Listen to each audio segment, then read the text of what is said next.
हाय, मैं प्रभाव आप सभी का बहुत बहुत स्वागत करता हूं आपके अपने यूट्यूब चैनल पे, जहां हम डिस्कस करते हैं financial education, financial planning and financial market. आज का जो टॉपिक है वो उन लोगों के लिए है जो ऑलरेडी स्टॉक मार्केट में हैं और क्वालिटी स्टॉक्स में इन्वेस्ट करने में बिलीव करते हैं और इनका सिर्फ और सिर्फ इन्वेस्टमेंट से ही दिलचस्पी है, जो इन्वेस्टमेंट में बिलीव करते हैं तो उनके लिए है। आज से एक या दो हफ्ते पहले की बात है, हमारे इंडिया की दिग्गज आईटी कंपनी इन्फोसिस, उन लोगों ने एक अनाउंसमेंट किया बायबैक ऑफर। अब ये जैसे अनाउंसमेंट हुआ तो ये चीज़ मार्केट के अंदर आती है, न्यूज़ में आती है, तो फिर लोगों के पास भी जाती है।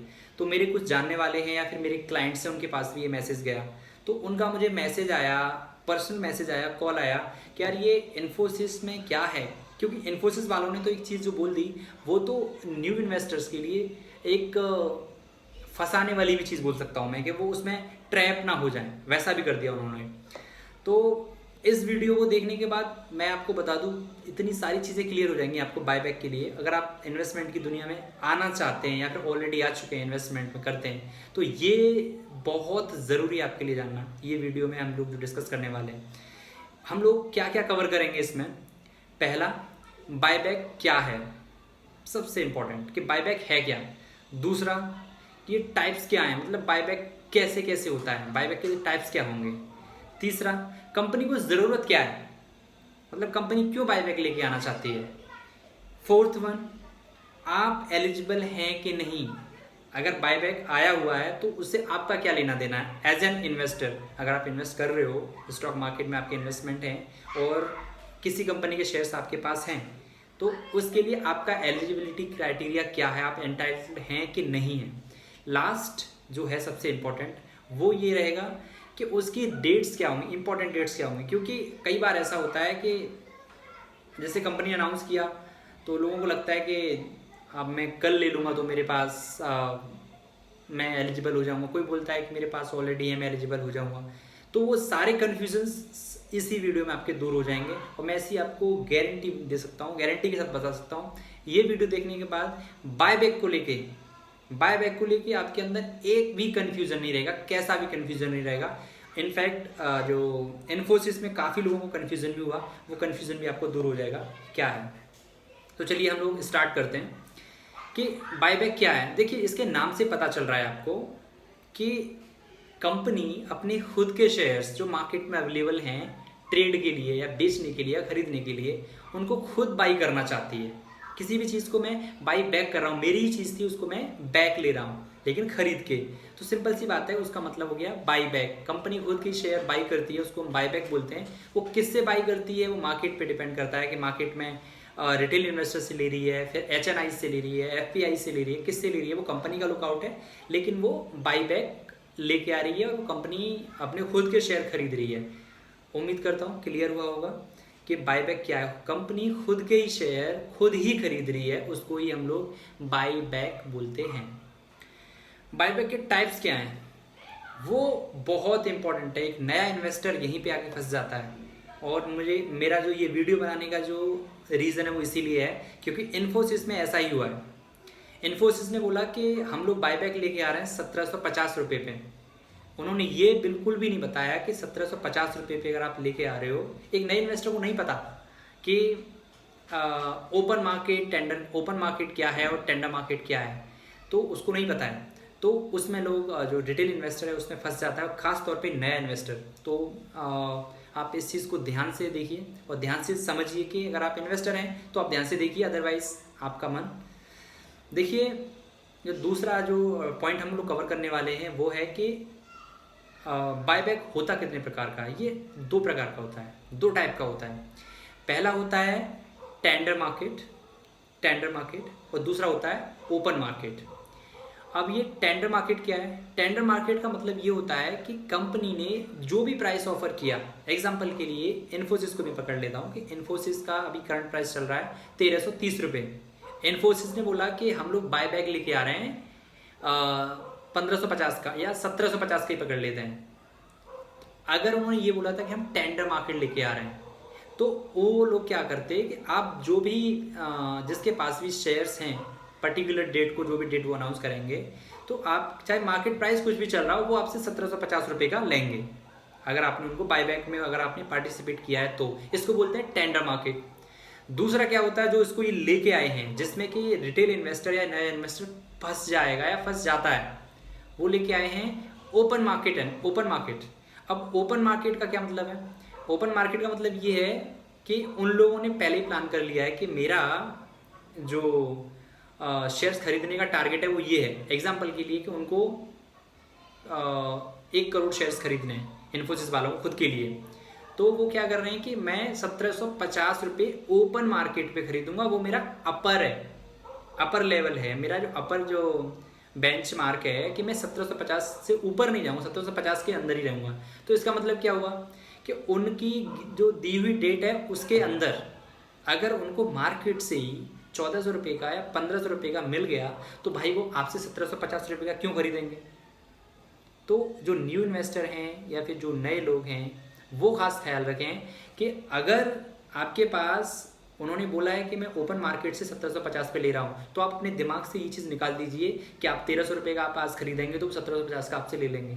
अगर उनको मार्केट में, ओपन मार्केट में ऑलरेडी 1400 रुपये में 1350 रुपये मिल रहा है और जितना उनका टारगेट है खरीदने का, बायबैक करने का, वो पूरा हो गया डेट के अंदर, तो वो आपसे 1750 का नहीं खरीदेंगे। ठीक है, तो वो चीज़ क्लियर कर लीजिए कि आपको, जैसे कई सारे लोग हैं, कई का ऐसा मानना है कि भाई इसका बायबैक 1750 का आया हुआ है, अभी ये 1300 रुपये का चल रहा है, मैं ले लूँ क्या? भाई ले ले, अगर वो 1750 तक गया तो तेरा नसीब। अदरवाइज अगर कंपनी को 1400 रुपये मिल गया, 1300 रुपये में मिल गया ओपन मार्केट में, तो कंपनी ले लेगी। होप कि आपको टाइप भी क्लियर हो गया होगा कि टेंडर मार्केट और एक ओपन मार्केट। तो ये जब कभी भी बायबैक आता है तो उसमें ये चीज़ ज़रूर पढ़ लेना कि ओपन मार्केट आया है या टेंडर मार्केट आया है। उन्होंने साफ साफ ओपन मार्केट लिखा है, अगर आप नहीं समझे हो तो ये आपकी गलती है। और फाइनेंशियल मार्केट वाले तो वैसे भी छोटे छोटे अक्षरों में लिखते हैं सारी चीज़ें, ताकि नए लोगों को पता ही ना चले। आप समझ के काम करिए। तीसरा एंड सबसे इम्पोर्टेंट, कि कोई भी कंपनी बायबैक लेके क्यों आती है, क्या ज़रूरत है बायबैक की? तो देखिए, पहली चीज़ तो ये कि बायबैक ज़्यादातर 95% केसेस में वो कंपनी लेके आती है जो प्रॉफिट मेकिंग कंपनी है। कुछ एक्सेप्शन केस होते हैं जो लोन लेके भी, कर्ज लेके भी बायबैक करते हैं, लेकिन 95% वो कंपनी बायबैक लेके आती है जो प्रॉफिट मेकिंग कंपनी होती है। एग्जाम्पल के लिए इन्फोसिस अगर मैं पकड़ूँ तो इनके पास अभी लास्ट रिजल्ट्स इनके जो आए हैं लास्ट क्वार्टर के, 4th क्वार्टर के, उसमें इनके पास PAT, profit after tax 5000 crore rupees है। इनके पास टोटल सरप्लस 22,000 करोड़ रुपये का है। उसमें से क्या करना है, अब जो इनके पास जो पैट पड़ा हुआ है वो किसका है? शेयर होल्डर्स का ही है। तो अब ये क्या करेंगे, शेयर होल्डर्स में उनमें उनको बांटना है। ये टॉपिक में क्या कवर कर रहा हूँ, कंपनी क्यों लेके आती है, ध्यान से सुनिए। तो अगर उनके पास 22,000 करोड़ रुपये खर्च करना है, सरप्लस खर्च करना है, तो उसके पास 2 तरीके हैं। पहली चीज़ तो ये कि कंपनी आपको डिविडेंड के रूप में दे दे। इन्फोसिस वालों ने डिविडेंड भी दे दिया आपको 15 रुपये पर शेयर का, जिसके उन्होंने डेट भी दे दी है। और अब उसके बाद भी उनके पास पैसा बचा है तो कहीं तो लगाना है, क्योंकि अभी उनके एक्सपेंशन में, क्योंकि वो आईटी कंपनी है, अब उनको क्या करना है, तो जो पैसा बचा तो उन्होंने बोला कि एक काम करते हैं, बायबैक करते हैं। अब बायबैक का फ़ायदा क्या है, इसमें शेयर होल्डर को भी फ़ायदा है, इसमें कंपनी को भी फ़ायदा है। कंपनी का क्या फ़ायदा है, कंपनी क्या करती है कि मार्केट से शेयर्स उठा लेती है, तो कम मार्केट में अब शेयर रह गए कम। एग्जाम्पल के लिए अगर मार्केट, एग्जाम्पल दे रहा हूँ मैं, कुछ भी नंबर हो सकता है, कि इन्फोसिस के मार्केट के अंदर जो शेयर्स हैं वो 100 शेयर्स हैं, और कंपनी ने क्या करा कि उसमें से 15 या 20% शेयर्स, यानी 20 शेयर्स उठा लिए, अपने पास ले लिए किसी भी रेट पे। अब मार्केट में अवेलेबल शेयर रह गए 80। तो मतलब इकोनॉमिक्स का सिंपल सा रूल है, डिमांड एंड सप्लाई। जब उसकी सप्लाई कम हो जाएगी, शेयर्स कम रह जाएंगे, तो जाहिर सी बात है उसका प्राइस बढ़ेगा शेयर का। तो शेयर का अगर प्राइस बढ़ेगा तो कंपनी का मार्केट कैप बढ़ेगा, मार्केट कैपिटलाइजेशन बढ़ेगा, कंपनी की वैल्यू बढ़ेगी। तो कंपनी ने एक तो ऑलरेडी अपने शेयर खरीद लिए, तो इधर शेयर होल्डिंग बढ़ा ली, उधर वहाँ पे जब कंपनी के शेयर का प्राइस बढ़ा तो उनकी मार्केट कैप बढ़ गई। तो कंपनी का तो उसमें भला ही भला है। शेयर होल्डर का क्या भला है कि जिसके पास भी शेयर्स पड़े हुए हैं, जिसके पास भी कंपनी शेयर्स अवेलेबल है मार्केट के अंदर, उनका भी वैल्यू बढ़ेगा। तो ये जो कंपनी लेके आती है बायबैक, ये दोनों के लिए फ़ायदेमंद है। शेयर होल्डर्स के लिए भी फ़ायदेमंद है, कंपनी के लिए तो फ़ायदेमंद है ही है। तो उम्मीद करता हूँ ये टॉपिक आपको क्लियर हुआ होगा कि कंपनी बाईबैक लेके क्यों आती है। उनके पास सरप्लस है, उसको वो खर्च करना है। अब डिविडेंड में वो ज़्यादा इसलिए नहीं दे सकते, अभी कभी कभार लोग बोलते हैं कि अरे यार इतनी बड़ी कंपनी है, डिविडेंड सिर्फ 15 रुपये दे रही है। कंपनी का क्या है, कंपनी डायरेक्टली इनडायरेक्टली अपने शेयर होल्डर्स का भला चाहती है। गवर्नमेंट ने क्या किया, डिविडेंड को भी टैक्सेबल कर दिया। तो अब मेरे और आपके जैसे इंसान के पास तो ज़्यादा से ज़्यादा कितने 100 शेयर हैं, 15 रुपये का शेयर भी होगा, 15 का तो 1500 रुपये होगा, उस पर क्या टैक्स लगाओगे। लेकिन जो बड़े शेयर होल्डर्स होते हैं उनके पास अगर उन्होंने इतना भी डिविडेंड दिया उस पर उनको टैक्स भरना है, तो कंपनी उसका ख्याल रखती है। तो उन्होंने डिविडेंड को कम कर दिया और शेयर जो बाईबैक है उसको लेके आ गए। तो इसमें वो अल्टीमेटली शेयर होल्डर्स का फ़ायदा है। तीसरा पॉइंट आपका क्लियर हो गया कि कंपनी बाईबैक लेके क्यों आना चाहती है। चौथी चीज़ जो सबके दिमाग में आती है कि अगर मेरे पास शेयर्स हैं तो मैं इसमें पार्टिसिपेट कैसे कर सकता हूँ। पार्टिसिपेट करने के लिए आपके पास 3 रास्ते हैं नॉर्मली। पहला रास्ता कि आप अपने ब्रोकर को, जहाँ पे भी आपका डीमैट अकाउंट है, उस ब्रोकर को बोल दीजिए कि आपके शेयर्स को वो पंच कर दे फॉर बाईबैक। वो कर देगा। वो अपना एग्जाम्पल की इन्फोसिस का है तो इन्फोसिस के शेयर अगर आपके पास हैं तो आपका ब्रोकर उसको पंच कर देगा और वो भेज देगा इन्फोसिस के पास, और वहाँ के बोर्ड से जितने भी शेयर्स आपके बाईबैक में आएंगे उतना पैसा आपके अकाउंट में आ जाएगा और वो शेयर आपके अकाउंट डीमैट अकाउंट से चले जाएंगे। दूसरा तरीका, जिस भी कंपनी का बाईबैक आता है वो कंपनी आपके घर पे जो आपका रजिस्टर्ड एड्रेस है उस पर एक लेटर भेजती है बाईबैक का। उसमें आपका साइन होता है, कितने नंबर ऑफ शेयर्स हैं वो होता है, आप साइन करके अपने अगेन आप अपने ब्रोकर को देते हो, ब्रोकर उनको भेज देता है, वहाँ से ऐसे ही हो सकता है। तीसरा, इनकेस अगर आपके घर पे नहीं आया लेटर तो आप क्या कर सकते हो, आप कंपनी की वेबसाइट पे जाके, वहाँ पे वेबसाइट पे जाके उनका जो बाईबैक वाला जो सेक्शन है वहाँ पे जाके देखेंगे तो PDF फाइल होगी, वो डाउनलोड करके उसका प्रिंट आउट लेके साइन करके अगेन आप ब्रोकर को जमा कर दीजिए, तो आप उसके लिए अप्लाई कर सकते हैं। तीनों रास्ते मैंने आपको बता दिए, जो आपको इजी लगे, सहूलियत भरा लगे, उसके थ्रू आप जा सकते हैं बाईबैक के लिए। उम्मीद करता हूँ ये चीज़ क्लियर हो गई होगी। लास्ट सबसे इम्पोर्टेंट, इसकी डेट्स क्या हैं, क्योंकि लोगों के कॉल्स आते हैं जब ये अनाउंसमेंट आ जाते हैं कि भाई आज ले लूँ, कल हो जाएगा क्या, परसों ले लूँ हो जाएगा क्या।